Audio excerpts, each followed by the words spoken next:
Hello everyone, Attack Power here with a new update for the incoming new DLC for Steel Division 2, the Tribute to Normandy 44. So let's dive right in here to what we got going on. So today we're going over the 1st Infantry Division, the big red one, as well as the Luftwaffe Division. I think it's 7/16th, but we'll double check that when we get down there. So let's dive right into this, folks. And if you enjoy this, make sure to hit that like button, subscribe for more Steel Division 2 content, and consider checking out that Patreon down below. And thank you to all my current Patreon members. You really help me out, and past as well.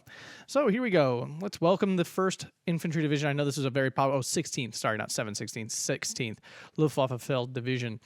So everything here is actively being tested, so treat all of this as a work in progress. Alrighty, cool beans. So, Big Red 1, we know a lot of people have been looking into this one as an old-school combat experience. Infantry division featuring very strong infantry and artillery, but less support, armored support compared to other Western Allied divisions. So, it seems like this one's more of just an expansion on the Men of Steel DLC we just received. So, more absurd, possibly overpowered infantry. Created in 1917, Big Red 1 was fought in distinction in France. Okay. It was one of the only 4 U.S. divisions to remain active during interwar years.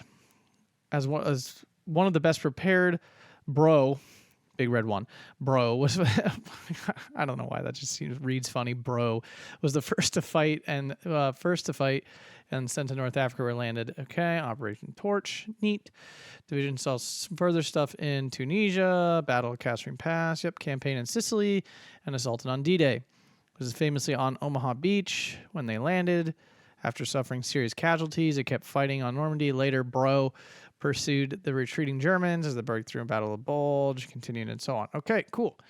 All right, let's see what the actual stuff is here. Big Red 1 deployed in Steel Division Normandy 44 as part of the Free First DLC. In Steel Division 2, all of Bro's infantry, including weapons teams, mortars, recon, leader, infantry, and AT guns, will come with a minimum veterancy of 1 and no penalties to availability. Wow. That's actually really powerful. Long-range support or vehicles will be standard. But do you guys realize that is most of the units right here? Like, they named the majority of the units in general. The whole infantry tab, most of the support tab, the AT tab. The only things not here, I mean, even half of the Arty tab with the mortars. So the only things not here are tanks, planes, and AA pieces. Everything else comes in Forced Vet 1, but with none of the usual loss of units with that veterancy. That's really, really strong. So the question is, what will be the negative to double vetting? So usually speaking, an infantry squad, like a standard infantry squad, generally comes at like 963, like in A phase. I'm just talking A phase here. So we're talking like 963, okay? Or in B phase, it's 18-12-8, something like that. So they'll get to come in at vet 1 and still have 9 availability. When I change them to double vet, will they go down to 6 then, like 9 to 6? And if so, why wouldn't you just double vet this entire division? Because essentially most people the standard is to take a single veterancy. Like when you're building your deck, and this is just a tip for you, when you're building your deck, 1 veterancy is kind of the standard for most units. Now, some units don't get vetted. A lot of times AT guns don't, because they die so quickly and stuff. You don't actually get a lot of benefit from the veterancy. Planes don't get vetted. Arty often doesn't get vetted, although in certain times it does. It's not that you never do. Oftentimes 2K HE doesn't get vetted because the bonus is not extreme. Recon oftentimes doesn't get vetted. But like in this deck, it appears everything's already coming in 1 vet. And that's the standard, right? Because of the balance of veterancy versus availability. But if you are already starting off on 1, you basically get to double vet everything and have the same availability you have in every other division at a single vet, which is insane. Which means like this division doesn't need a commander. You're just basically everything's triple star all the time because you put a leader behind him, boom, all the time. And does that mean all the leaders come in at double veterancy? Because leaders are always at almost always. There's a single non-vetted leader in the whole game. But let's just assume, in a general sense, all leaders come in with 1 vet, at least, sometimes 2, rarely 2. And here, I mean, maybe leaders will still just be 1 vet, because they usually come in at 1 vet minimum anyway. Wow, that's really, really strong. I don't even think it matters what other units they have. This on its own is kind of insane. And it feels a little weird to give this division only this trait, because there are a lot of really high veterancy divisions in this game, like divisions that fought a long time and have way more veterancy than 1st Infantry. Like, let's be real, there's a whole bunch of Soviet and German divisions that literally have been fighting since the beginning of the war, and they don't give them, like, they had what, like 2 to 3 more years, basically, than this infantry division. Yeah, I'm not I mean, this is cool, but I'm not exactly sure why this division gets this. Just because they run out of ideas? Like, honestly, is that why? Have they run out of ideas on how to make these divisions unique, and now they're just like, okay, I mean, this is a cool idea, but I don't understand why it only applies to this division of all the divisions in the game. Just seems a little strange when you really actually start to think about it, why. But continuing on anyway, however, most of these units are only available from B phase onwards. In A phase, representing the D-Day assault waves hitting, Bros infantry will be task-oriented assault squads. Now, usually in this game, assault squads are CQC units or like 5-men small teams. If that is the case, that does really suck for this division, if that is the case. These assault squads could be anything, though. It's not like they've really told us. If we scroll down here, okay, there is some more here. Some phase locking, but I mean, almost all the American divisions have phase locking. Almost every single one, except like 2nd Infantry and 3rd Armored, I think, are like the only ones that don't. All the others do. All right, so we have assault team with Garands, BARs, flamethrowers, and smoke grenades. That sounds like just a infantry team with some flamethrowers. Now, is it a small infantry team? Is it a 5-man with like 3 rifles, a BAR, and a flamethrower and smoke? Or is it a full-size team? Because if this is a full-size team, this thing is phenomenal. I don't even know why you'd want normal riflemen, because these are really strong if that's a normal-size infantry squad. Assault breacher with Thompsons, Garands, TNT. Okay, another really strong CQC squad. I'm not seeing any issues here. Assault leader. Oh, this one has a sniper and a bazooka, because why not? All right. Fire support. Assault fire support with carbines and 2 LMGs. That's an odd combination, because these only have 300-meter range.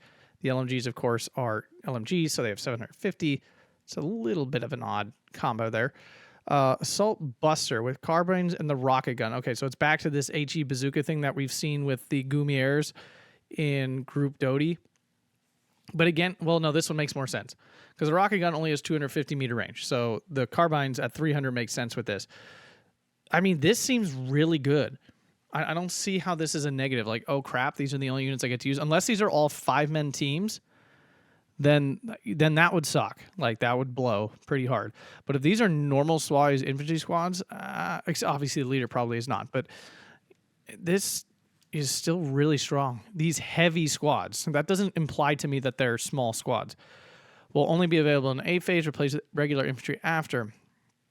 They have more men than regular... Oh, my God. What? They have more men than regular squads, receiving extra men and they expect it. Oh, my God. Are you serious? So what's bad about this? So they're like, oh, your good infantry are phase locked, and instead you're forced to use even better units. Are they serious? Like, honestly, like, really? So, oh my God. Okay, so, I mean, this division seems cracked already. Like, this seems absolutely insane. There's got to be something crappy about this. All right, bigger ones. Armored support was unlucky in the early days, while one of its attached tank battalions was equipped with M4DD support. All but 2 sunk to the bottom of the channel. Later on in D-Day, the rest of the battalion made up of M4A1s and M5A1s, really. Okay.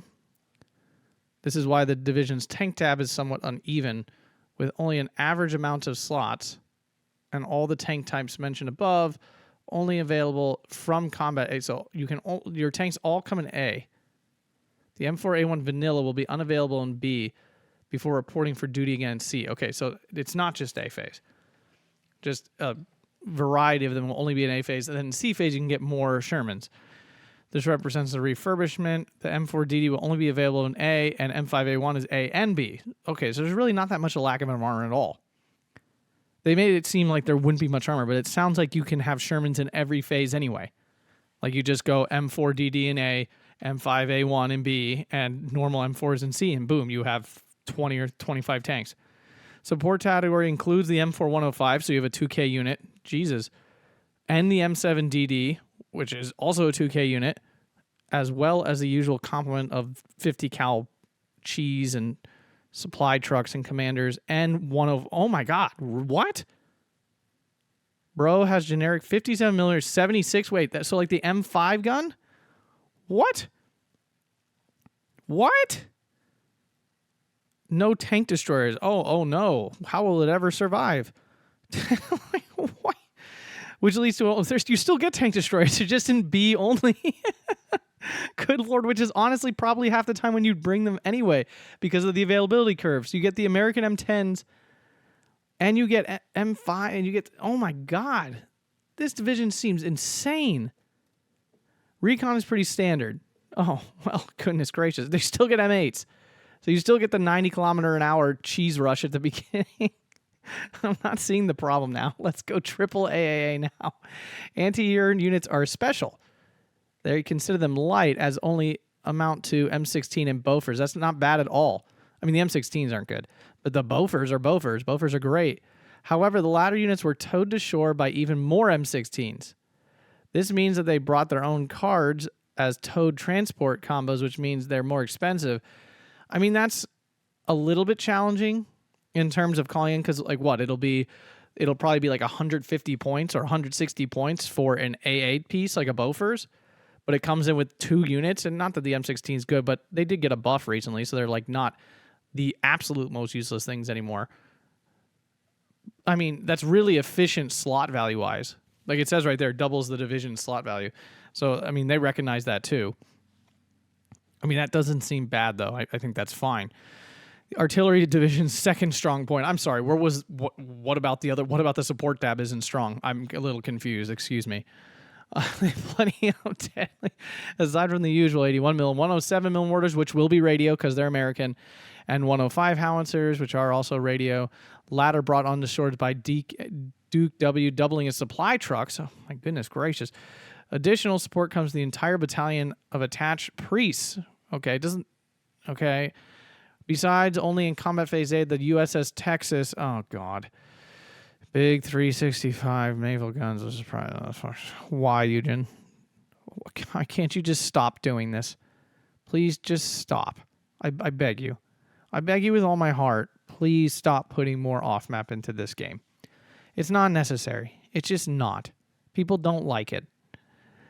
Later on in the battle, which means from combat phase B and on, Bro will receive long toms. Oh, my God. Air support will be pretty decent, yeah, because it's American division with plenty of P-51 fighters, P-38 bombers, and the new A-20G light bombers. The latter is not actually the same model as the Soviet equivalent, but it is a brand new one. Well, that's neat. Wow. Okay, wow. Unless this is one of those situations where, like, the preview looks stupid strong and it just somehow doesn't end up being this strong, which honestly American divisions have never turned out that way. This division is going to be insane. Like absolutely nuts. I don't see a weakness. I don't see any weakness at all.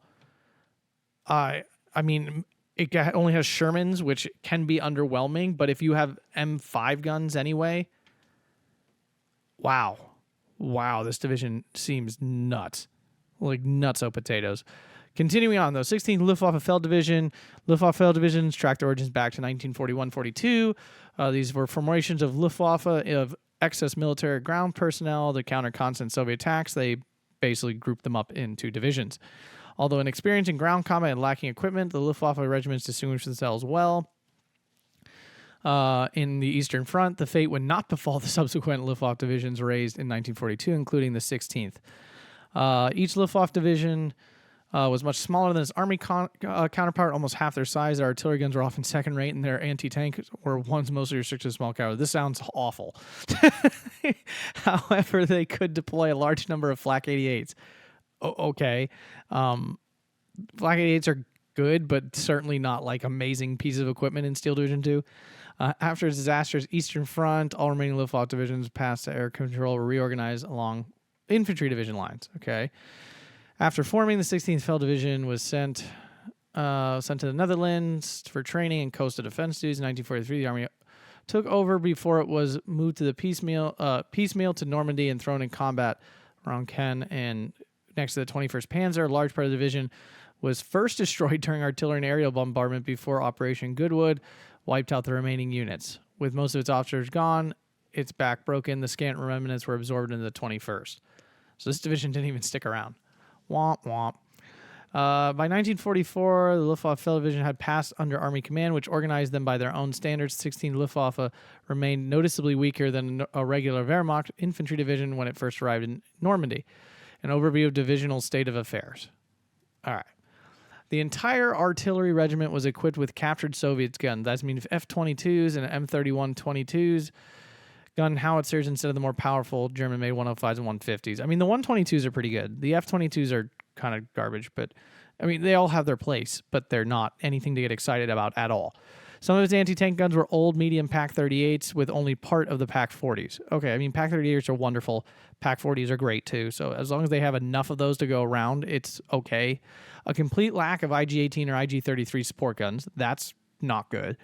Its assault gun support was also lacking, with only 2 old vehicles out of the 9 prods. In-game, this is represented by a Stug F8 tank destroyer in the AT tab that's probably limited to A phase. So that's not great. Particularly shameful for a Luftwaffe division, the 16th Luftwaffe only had a dozen light flak 20 mils. No, that's great. Those are garbage anyway.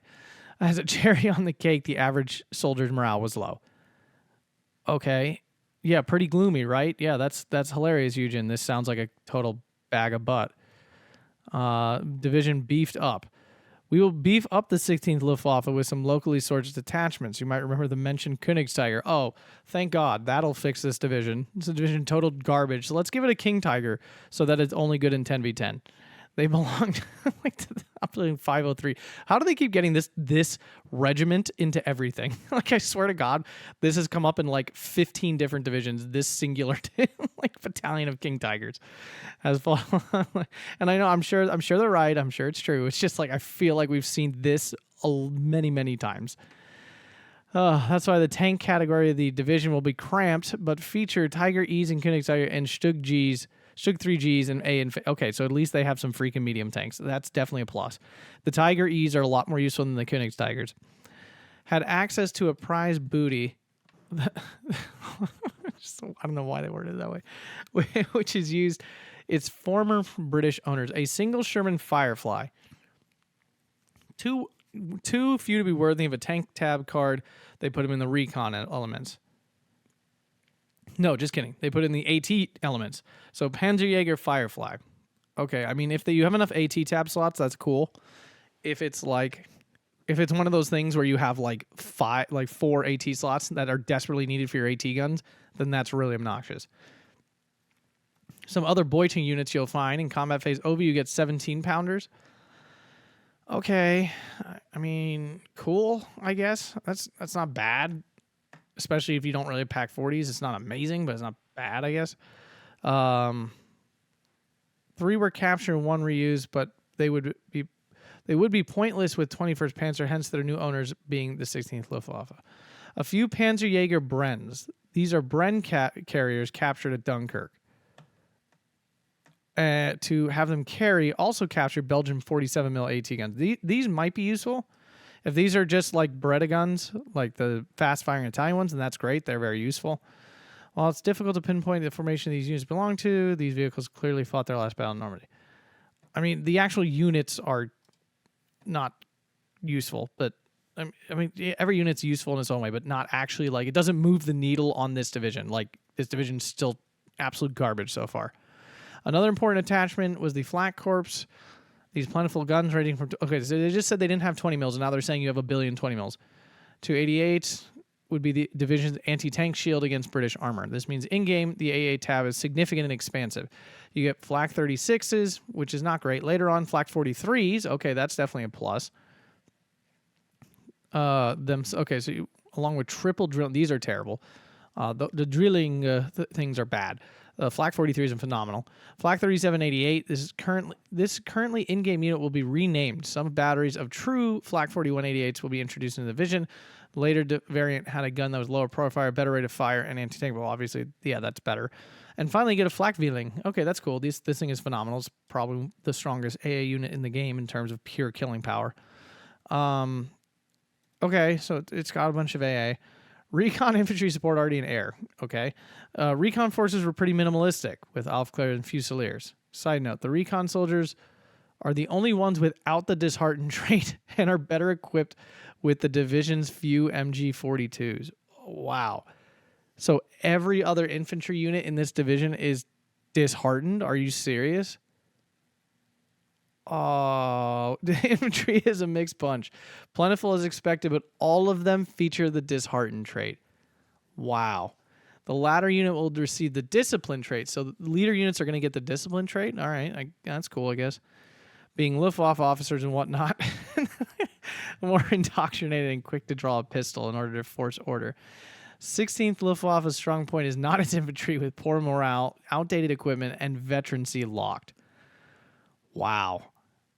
And we all know this game is all about infantry. Like, the meta is infantry. So introducing a division that has literally just absolute garbage infantry is kind of hilarious.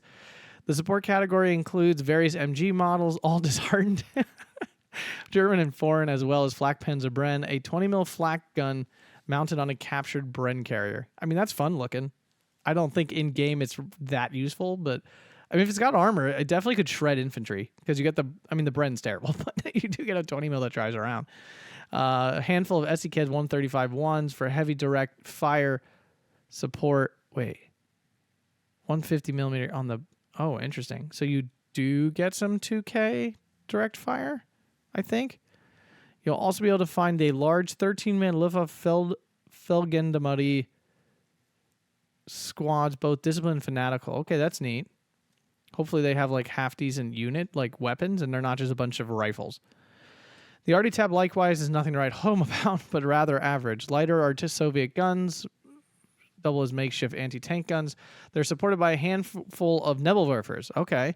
And K-18 170mm howitzers. Okay, so they do have some heavy guns and Nebelwerfers are wonderful, so that's not bad. Air support on the other hand will be plentiful, especially in close air support such as bombers and anti-tank planes. At least one good thing about being a Luftwaffe. That's about it, yeah. Wow. 16th Luftwaffe would be a slightly strange division, technically an infantry division, but filled with unreliable and lower quality infantry. However, they can count on a sprinkling of some of the strongest units out there. Königstiger, Firefly, 17 power. I would not agree with that per se, but to provide critical support, it means the division is highly versatile and unpredictable. Versatile is not the word I would use. Before people ask, no, the FT-17s won't make a return.